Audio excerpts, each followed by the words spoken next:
এই রমাদানুল মুবারকে আমাদের কি করণীয়, কি বর্জনীয়, what to do and what not to do, এই টপিকসের উপর কিছু কথা আপনাদের সামনে উপস্থাপন করব ইনশাআল্লাহ। ওমা তৌফিক ইল্লা বিল্লাহ। অনেক অসাধু ব্যবসায়ী আছে রমজান আসলে নিত্য প্রয়োজনীয় পণ্যের মূল্য বৃদ্ধি করে দেয়। মজুতদারি করবেন না, পণ্যের কৃত্রিম সংকট বাজারে করবেন না। আপনি লাখ টাকা কামায়া ভাবছেন যে রোজাদারদের কষ্ট দিয়ে ধনী হবেন, এমন রোগ আল্লাহ আপনারে দিবে, কোটি টাকা দিয়েও আপনি হাসপাতালের বিল পরিশোধ করার ক্ষমতা আপনার হবে না। আরব বিশ্বের ব্যবসায়ীরা সারা বছরে ব্যবসা করে, রমজানে ভর্তুকি দেয়। আর আমার দেশের কিছু অসাধু ব্যবসায়ী রমজানে গলাকাটা ব্যবসা করে আর সারা বছর সইটার উপর দিয়ে চলে। চিল্লায় বলেন ঠিক কিনা? রমাদানে একটা নফল করলে ফরজের সমান সওয়াব, একটা ফরজ করলে 70 থেকে 700 গুণ সওয়াব, রমজানে উমরা করলে হজের সমান সওয়াব। রমজানের শেষ দশকের বেজর রাতগুলোকে কদর হিসেবে তালাশ করো। আল্লাহর হাবিব সাল্লাল্লাহু আলাইহি ওয়াসাল্লাম শেষ 10 দিন টানা ইবাদত করতেন। লাইলাতুল কদরি খায়রুম মিন আলফি শাহর, হাজার মাসের চেয়েও সেরা। 1000 মাসে হয় 83 বছর 4 মাস। 83 বছর 4 মাস টানা ইবাদত করলে যেই সওয়াব, কদরের রাতে ইবাদত করলেও তার চাইতে বেশি সওয়াব দিয়ে আপনার আমলনামা ভরে দিবে কে? প্রিয় ভাইরা, বলুন তো, আমরা যে আরবি মাস অতিবাহিত করছি, কাটাচ্ছি, মাসটির নাম কি? শাবান। মাশাআল্লাহ, এই তো আপনারা সবাই জানেন। শাবানের পরেই যে মাস আসবে এটার নাম কি? রমাদান। যে আসতেছে আপনাদের ভাল লাগে? হ্যাঁ, রমাদান নাম শুনলেই মুমিন হৃদয়ে বয়ে যায় প্রশান্তির ফল্গু ধারা, ঠিক কিনা? একটা আনন্দ, একটা উচ্ছ্বাস আমাদের হৃদয়ের মধ্যে চলে আসে। রমাদান সাইয়্যিদুশ শুহুর, 12 মাসের মধ্যে সব চাইতে শ্রেষ্ঠতম মাস রমাদান আল মুবারক আসছে। আত্মশুদ্ধির মাস, আত্মসংশোধনের মাস, শুদ্ধাচারের মাস, নিজেকে আলোকিত করবার মাস, ঠিক কিনা বলেন? এই রমাদানুল মুবারকে আমাদের কি করণীয়, কি বর্জনীয়, what to do and what not to do, এই টপিকসের উপর কিছু কথা আপনাদের সামনে উপস্থাপন করব ইনশাআল্লাহ। ওমা তৌফিক ইল্লা বিল্লাহ। আমার প্রিয় ভাইয়েরা, আমি আমার খুতবার শুরুতে সূরা বাকারার 185 নম্বর আয়াত তেলাওয়াত করেছি, যেখানে আল্লাহ তাআলা কোন মাসে কোরআন আল কারীমকে, মহাবিশ্বের মহাবিশ্বয় কোরআন আল কারীমকে এই পৃথিবীতে নাজিল করেছেন সেটা আমাদেরকে জানিয়েছেন। আল্লাহ তাআলা ইরশাদ করছেন, শাহরু রমাদানাল্লাযী উনজিলা ফীহিল কুরআনু হুদাল লিন্নাস ওয়া বাইনাতিম মিনাল হুদা ওয়াল ফুরকান। আল্লাহ বলেন, রমাদান এমন একটা মাস যে মাসে কোরআন নাজিল করা হয়েছে। আর এই কোরআন হচ্ছে বিশ্ব মানবের জন্য পথ নির্দেশিকা, হেদায়েতের সুস্পষ্ট বর্ণনা এবং সত্য মিথ্যা পৃথক করার আসমানি মানদণ্ড রূপে জামিনে আমাদের জন্য কোরআন নাজিল করেছে কে? আওয়াজ করে বলেন তো, আল্লাহর নাজিল করা এই কোরআনে কোনো ভুল আছে? সবাই বলেন নাই। সবাই বললে এতটুকু আওয়াজ হয় আমি বিশ্বাস করি না। গলা ছেড়ে দিয়ে বলেন, আল্লাহর নাজিল করা এই সর্বশেষ আসমানি কিতাব আল কোরআনে কোনো ভুল আছে? সন্দেহ আছে? সংশয় আছে? বিয়ন্ডলেস, বাউন্ডলেস, বটমলেস, এমন কিতাব যেটা পড়ে গবেষণা করে এর তথ্য, উপাত্ত, ইনফরমেশন, লেসন নিয়ে শেষ করা যায় না। সুবহানাল্লাহ। আল্লাহ বলেন, এই কোরআনকে আমি রমাদানে নাজিল করেছি, যেটা বিশ্ব মানবের জন্য পথ নির্দেশিকা। এতে আছে হেদায়েতের সুস্পষ্ট বর্ণনা আর সত্য মিথ্যা পার্থক্য করার মানদণ্ড। কোনটা সত্য কোনটা মিথ্যা এটা কোরআন দিয়ে ডিফারেন্সিয়েট করা যায়।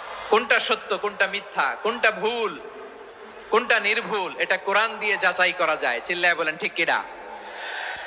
এজন্য এই কোরআন দিয়ে আমাদের জীবন সাজাতে হবে। কোরআন দিয়ে জীবন না সাজালে জীবন আলোকিত হয় না। কোরআন দিয়ে পরিবার না সাজালে পরিবার আলোকিত হয় না। কোরআন দিয়ে সমাজ না সাজালে সমাজটা শান্তিময় হয় না। শুধু দুর্নীতি দমন কমিশন দিয়ে দুর্নীতি বন্ধ করা যায় না। কোরআনের আইন বাস্তবায়ন করা ছাড়া এই সমাজ থেকে দুর্নীতি বন্ধ করা যাবে না। চিল্লায় বলো ঠিক কিনা? আমার প্রিয় ভাইরা, এই কোরআন নাজিল হয়েছে রমাদান আল মুবারক, এই বরকতময় মাসে। তাই আমাদের উচিত এই মাসে আসন্ন যে রমাদান আল মুবারক, এই রমাদানে কোরআনের সাথে নিজেদের সম্পর্ককে বাড়ানো।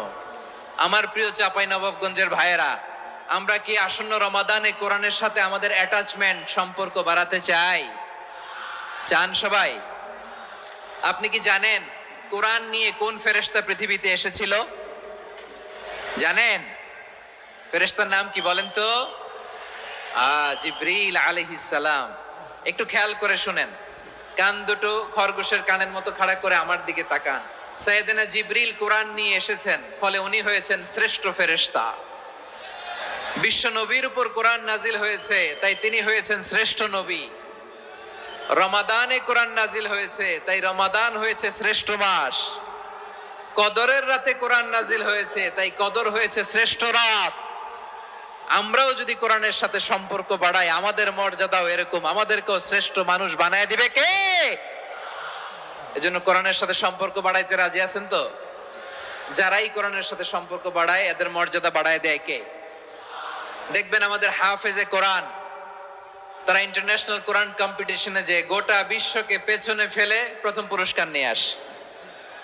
এত ছোট ছোট বাচ্চা, ও সমাজ বোঝে না, রাজনীতি বোঝে না, টাকা পয়সা বোঝে না, কিচ্ছু বোঝে না, কিন্তু গোটা বিশ্বে ওকে সম্মানের চেয়ারে আসীন করেছে কে? এই কোরআনের সাথে লাগলে আল্লাহ তাআলা সম্মান বাড়িয়ে দেয়। আমার প্রিয় ভাইয়েরা, আসুন আমরা আলোচনার শুরুতেই শপথ নেই যে আসন্ন রমাদানে আমরা কোরআনের সাথে নিজেদের সম্পর্ককে মজবুত করব ইনশাআল্লাহ। সবাই বলুন ইনশাআল্লাহ। শাবান মাস আসলে, রজব মাস আসলে সাহাবারা কি করতেন? আসুন আমরা দেখি কিভাবে তারা রমাদানকে ওয়েলকাম জানাতেন। রজব শাবান আসলেই ওনারা রমাদান পর্যন্ত পৌঁছার আকুতি, আগ্রহ আর ফরিয়াদ আল্লাহর কাছে জানাতেন আর বলতেন, ইয়া আল্লাহ, রমজান পর্যন্ত আমাদের হায়াত বাড়িয়ে দাও। আল্লাহুম্মা বাল্লিগনা রমাদান, আল্লাহ তুমি রমজান পর্যন্ত আমাদের পৌঁছে দাও। আল্লাহুম্মা বারিক লানা ফি রজব ওয়া শাবান ওয়া বাল্লিগনা রমাদান, আল্লাহ রজব শাবানে বরকত দাও, আল্লাহ রমজান পর্যন্ত তুমি আমাদেরকে পৌঁছে দাও। আওয়াজ করে পড়েন আমিন। আমার প্রিয় চাঁপাইনবাবগঞ্জের ভাইরা, গত বছর অনেকের সাথে আমরা একসাথে রমাদান কাটিয়েছি, তাদের অনেকে দুনিয়াতে এখন বেঁচে নাই, এরকম আছে না নাই? এই যে আরো 7 দিন বাকি রমাদান আসতে, এই 7 দিন পর্যন্ত আমরা রমাদান পাবো, কোনো গ্যারান্টি আছে? আচ্ছা, এই বছর যদি খুশনসিব হয় আমাদের, আমরা যদি পাই, আগামী বছরও যে রমাদান আমরা পাবো, কোনো গ্যারান্টি আছে? তাহলে আসুন আমরা ভেবে নেই, হতে পারে this Ramadan could be the last and final Ramadan in our life. হতে পারে এই রমাদানই হতে পারে আমার জীবনের শেষ রমাদান। ঠিক কিনা বলেন? তাই আসুন আমরা আল্লাহর কাছে দোয়া করি, আল্লাহুম্মা বাল্লিগনা রমাদান, আল্লাহ তুমি রমাদান পর্যন্ত আমাদেরকে পৌঁছে দাও। আওয়াজ করে পড়েন আমিন। ইবনু রাজব আল হাম্বলি লাতাইফুল মাআরিফের মধ্যে লিখেছেন, সাহাবারা ওনারা রমাদান কেন্দ্রিক, আমাদের সালাফ সালফে সালেহিনরা রমাদান কেন্দ্রিক জীবন কাটাতেন। ওনারা রমজান আসার 6 মাস আগে আল্লাহর কাছে দোয়া করতেন, আল্লাহ রমজান পর্যন্ত পৌঁছে দাও। রমজান চলে যাওয়ার পরে বাকি 6 মাস আল্লাহর কাছে দোয়া করতেন, আল্লাহ এই রমাদানে যে ইবাদত করেছি, ইবাদত গুলো তুমি কবুল করে নাও। সুবহানাল্লাহ। তাহলে পুরো বছর রমাদান কেন্দ্রিক জীবন। রমজান আসার আগে 6 মাস দোয়া করতো, আল্লাহ আমরা যেন রমজান পাই। রমজান চলে যাওয়ার পরে বাকি 6 মাস বলতো, আল্লাহ রমজানে যে ইবাদত করেছি এগুলো তুমি কবুল করে নাও। আবার এই শাবান মাসে আল্লাহর হাবিব সাল্লাল্লাহু আলাইহি ওয়াসাল্লাম সবচেয়ে বেশি রোজা রাখতেন। কানা ইয়াসুমু শাবানা কুল্লাহ, সবচেয়ে বেশি রোজা রাখতেন শাবান মাসে। ওয়া কানা ইয়াসুমু শাবানা ইল্লা কালিলা, শাবানের অল্প কয়েকদিন ছাড়া পুরো শাবানটাই বিশ্বনবী রোজা রাখতেন। সুবহানাল্লাহ পড়েন। এই শাবানে আপনারা রোজা রাখছেন তো? রাখছেন? আল্লাহ তুমি কবুল করো, আমরা সবাই পড়ি আমিন। এই শাবান শেষে আমাদের মধ্যে আগমন করবে রমাদান, এবং এই রমাদানুল মুবারক আল্লাহ তাআলা আমাদের জন্য সিয়াম ফরজ করেছেন। কি ফরজ করেছেন? তিনি সূরাতুল বাকারার 183 নম্বর আয়াতে ইরশাদ করছেন, রাব্বুল আলামিন বলেন, ইয়া আইয়ুহাল্লাযীনা আমানু কুতিবা আলাইকুমুস সিয়ামু কামা কুতিবা আলাল্লাযীনা মিন ক্বাবলিকুম লাআল্লাকুম তাত্তাকুন। আল্লাহ বলেন, ও বিশ্বাসীরা শোনো শোনো, তোমাদের জন্য সিয়ামকে ফরজ করা হয়েছে, ঠিক যেমন ভাবে তোমাদের পূর্ববর্তী উম্মতদের উপরও সিয়ামকে ফরজ করা হয়েছিল, লাআল্লাকুম তাত্তাকুন, যাতে করে তোমরা সবাই মুত্তাকি হতে পারো। সুবহানাল্লাহ বলেন, যাতে করে তোমরা আল্লাহ সচেতন হতে পারো। তাহলে সিয়ামকে, এই সামনে যে রমাদান আসতেছে আমার প্রিয় ভাইয়েরা, এই পুরো রমাদান ব্যাপী সিয়াম সাধন করা, সিয়াম পালন করাকে আমাদের জন্য ফরজ করে দিয়েছে কে? রমাদানের রোজা রাখার নফল নাকি? রমাদানে সিয়াম পালন করা কি নফল? সুন্নাত? তাহলে কি ফরজ? আওয়াজ করে বলেন, রমাদানের রোজা রাখা কি ফরজ? এটা শুধু আমাদের উপরই ফরজ না, আমাদের আগে যত জাতিগোষ্ঠী পৃথিবীতে এসছে সবার উপরে সিয়াম পালনকে ফরজ করেছে কে? সবার উপরে আল্লাহ তাআলা সিয়াম পালনকে ফরজ করেছিলেন। তবে ধরনটা ভিন্ন ছিল, এক এক জাতিগোষ্ঠীর জন্য এক এক ধরনের ছিল। আমাদের জন্য সিয়াম ফরজ টানা 1 মাস 30 দিন বা 29 দিন। কোন কোন উম্মতের উপর 30 দিন না, মাত্র 3টা রোজা ফরজ ছিল। কয়টা? আওয়াজ করে বলেন। আপনাদের কি মনোযোগ আছে না গেছে? মনোযোগ আছে? তাকবীর পড়েন তো, লিল্লাহে তাকবীর। আমাদের 1 মাস সিয়াম ফরজ, পূর্ববর্তী অনেক উম্মতের উপর 1 মাস ছিল না, 3টা ফরজ ছিল। কয়টা? প্রতি মাসের 13, 14, 15 ফরজ ছিল তাদের জন্য। কারো জন্য শুধু একটা, আশুরার রোজা। কোন কোন উম্মতের জন্য 10টা। কোন কোন উম্মতের জন্য রোজা ফরজ ছিল মৌনতার রোজা, আরবিতে বলে সৌমুল ইনসাত, মানে সারাদিন খেতে পারবে, পান করতে পারবে, স্ত্রীর সাথে মেলামেশা করতে পারবে, কিন্তু কথা বলতে পারবে না। কথা বললেই তাদের রোজা ভেঙে যেত। পড়েন সুবহানাল্লাহ। কি অদ্ভুত ব্যাপার! মৌন সম্মতির রোজা। যেমনটি সাইয়্যিদাতুনা মারিয়াম আলাইহাস সালাম বলেছেন, ইন্নী নাযারতু লির-রাহমানি সাওমা ফালান উকাল্লিমাল ইয়াওমা ইনসিয়া। তিনি বলেছেন, আজকে আমি রহমানের জন্য, মানে আল্লাহর জন্য রোজা মানত করেছি, আজকে আমি কারোর সাথে কথা বলতে পারবো না।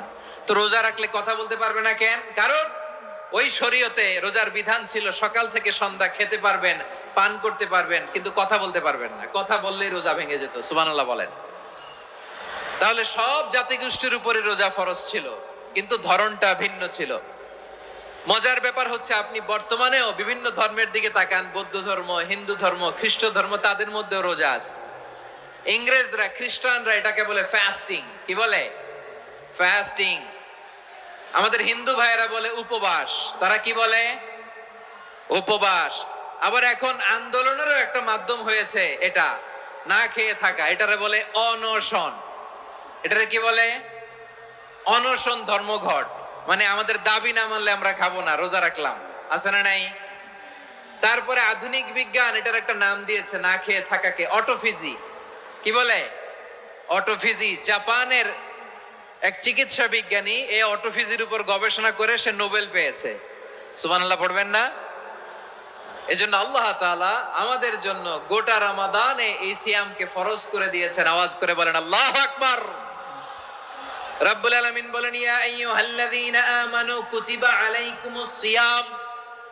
সিয়ামকে তোমাদের উপরে ফরজ করা হয়েছে, কামা কুতিবা আলাল্লাযীনা মিন ক্বাবলিকুম, যেমনি তোমাদের পূর্ববর্তীদের উপর রোজা ফরজ করা হয়েছিল, লাআল্লাকুম তাত্তাকুন, যাতে করে তোমরা আল্লাহ সচেতন হতে পারো, যাতে করে তোমরা মুত্তাকি হতে পারো। লাআল্লাকুম তাত্তাকুন, যাতে করে আমরা আল্লাহ সচেতন হতে পারি, আল্লাহ কনসিয়াসনেস আমাদের মধ্যে গ্রো করে। এটা হচ্ছে রোজার prime objective, the prime objective of সিয়াম। অনেকে জিজ্ঞেস করলে অনেকে বলে রোজার মূল উদ্দেশ্য হচ্ছে না খেয়ে থাকা। না। অনেকে বলে গরিবদের কষ্ট অনুধাবন করা রোজার উদ্দেশ্য। না। রোজার উদ্দেশ্য কি? সিয়াম পালনের উদ্দেশ্য কি? এটা আল্লাহ তাআলা স্পষ্ট এই আয়াতের পেছনে বলেছেন যে লাআল্লাকুম তাত্তাকুন, যাতে করে তোমরা আল্লাহ সচেতন হতে পারো, আল্লাহ ভীতি তোমাদের মধ্যে গ্রো করে, গড কনসিয়াসনেস, আল্লাহ কনসিয়াসনেস, আল্লাহ সচেতনতা যেন বাড়ে, দ্য সেন্স অফ অ্যাকাউন্টেবিলিটি আল্লাহর সুপ্রিম কোর্টের কাঠগড়া এই দুনিয়াতে আমি যাই করলাম তার সবকিছু যে পাই টু পাই হিসাব দিতে হবে। এই sense, to enhance the sense that what ever we do Allah is watching me. আপনি যাই করেন কেউ দেখে না, কিন্তু দেখে কে? শুরুতেই তো জিজ্ঞেস করেছিলাম যে কেউ যেটা দেখে না সেটা দেখেন কে? কেউ যেটা শোনে না সেটা শোনেন কে? এর নাম হচ্ছে লাআল্লাকুম তাত্তাকুন, যাতে করে তোমরা আল্লাহ সচেতন হতে পারো, আল্লাহ ভীরু হতে পারো। দুনিয়ার কেউ দেখে না, কিন্তু আল্লাহ দেখে। এটাই রোজার মূল শিক্ষা। আমার প্রিয় ভাইরা, আপনি লুকিয়ে লুকিয়ে ঘরের ভেতরে অন্যায় করেছেন, পাপ করেছেন, আপনার বাবা দেখে নাই, মা দেখে নাই, স্ত্রী দেখে নাই, কিন্তু দেখেছে কে? আল্লাহর চোখ ফাঁকি দেয়া যায়? আচ্ছা, বুঝে থাকলে বলেন তো, সিসি ক্যামেরার চোখ ফাঁকি দেয়া যায় কি যায় না? পুলিশের চোখ, র্যাবের চোখ, বিমানবন্দরে কাস্টমস অফিসারের চোখ, কিন্তু আমার আল্লাহর চোখ? সবাই বলেন, আল্লাহর চোখ ফাঁকি দেয়া যায়? এই সেন্সটা নিয়ে আসা নিজের মধ্যে, আমি what ever I do Allah is watching me, যাই করি আল্লাহ দেখে। লাআল্লাকুম তাত্তাকুন। রমাদানের রোজা, ইফতারি, সিয়াম, ইবাদত সব কিছুর মধ্য দিয়ে আপনাকে খেয়াল করতে হবে যে লাআল্লাকুম তাত্তাকুন এই স্ট্যান্ডার্ড এটা অ্যাচিভ হচ্ছে কিনা আমাদের, যাতে করে তোমরা মুত্তাকি হতে পারো, আল্লাহ ভীরু হতে পারো। তাকওয়া, এটা হচ্ছে the essence of Islam. What is তাকওয়া? তাকওয়া মানে কি? তাকওয়ার সংজ্ঞা অনেকে অনেক ভাবে দিয়েছেন। আমি সরাসরি সাহাবাদের কাছ থেকে একটা সংজ্ঞা আপনাদের শোনাচ্ছি। ওমরে ফারুক রাদিয়াল্লাহু তাআলা আনহু উবাই ইবনে কাব রাদিয়াল্লাহু তাআলা আনহুকে জিজ্ঞেস করেছিলেন, ইয়া উবাই মা হুয়া তাকওয়া? হে উবাই, তাকওয়া কি? তাকওয়া কাকে বলে? উবাই ইবনে কাব তিনি প্রশ্নের উত্তর না দিয়ে উনিও আবার প্রশ্ন ছুড়লেন। তিনি বললেন, ইয়া আমিরাল মুমিনিন, আমা সালাকতা তরিকান যা শাউক? আপনি কি কাঁটাযুক্ত রাস্তা দিয়ে মরুভূমিতে কখনো হেঁটেছেন? যে রাস্তার চারদিকে ক্যাকটাস, গুলমলতার কাঁটা, হেঁটেছেন? ওমরে ফারুক বললেন, নাম, হেঁটেছি। বালা, হেঁটেছি।